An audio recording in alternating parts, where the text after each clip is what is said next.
vélage chez les bovins peut se diviser en 5 phases. La phase préparatoire dure 2 à 3 semaines. Le début du travail dure 6 à 16 heures. La phase de dilatation dure encore 1 à 3 heures. La phase d'expulsion ne dure que 3 à 15 minutes. Et finalement, la phase après vélage dure 6 à 12 heures. Au début de la phase de dilatation, les vaches s'isolent naturellement du reste du troupeau tout en gardant le contact visuel. C'est pourquoi un box de vélage avec vue sur le troupeau est idéal. Normalement, la vache reste couchée durant le vélage. Il lui faut néanmoins de la place pour pouvoir changer de position et s'installer à son aise. La poche des os apparaît et dilate la filière pelvienne, à savoir le col de la matrice, le vagin et la vulve, pour préparer le passage du veau. Ce processus est très important et demande du temps.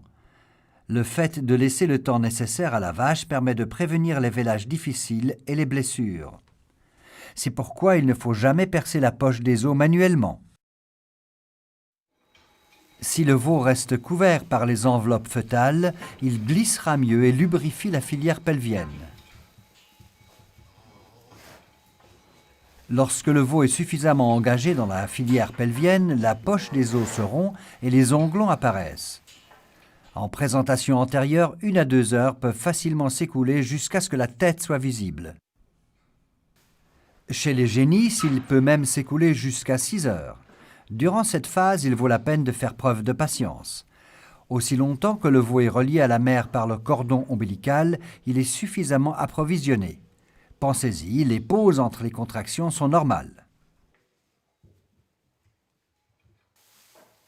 Les fortes contractions abdominales font partie de cette phase et sont maximales chez l'animal couché. Elles permettent au fœtus de se positionner correctement dans le bassin. Les contractions sont déclenchées par la pression que la tête du veau exerce sur le plafond vaginal. Lorsque le veau vient au monde en présentation antérieure, on voit d'abord les onglons des pattes avant tendues et poser dessus le museau du veau. En changeant sa position durant cette phase, la vache influence l'orientation du veau dans son bassin, ce qui fait progresser le vélage.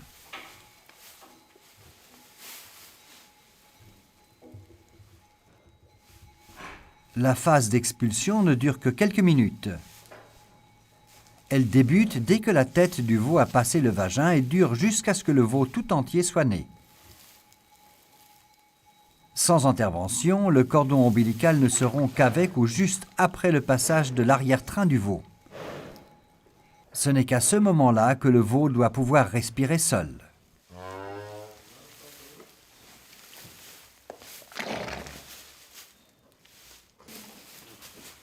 En léchant le veau avec sa langue rêche, la vache stimule la respiration et la circulation du nouveau-né, mais aussi la production d'oxytocine chez la vache elle-même, qui déclenche l'expulsion du placenta et la descente du lait.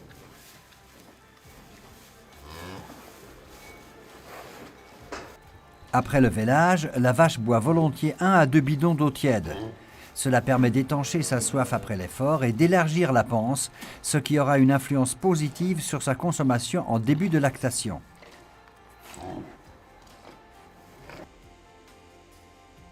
Pour le système immunitaire du veau, il est très important qu'il boive au moins 2 litres de colostrum durant les 2 heures qui suivent sa naissance.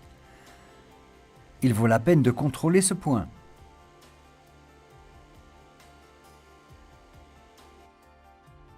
Durant les 6 à 8 heures qui suivent le vélage, le reste du liquide amniotique et les arrière-faits sont expulsés.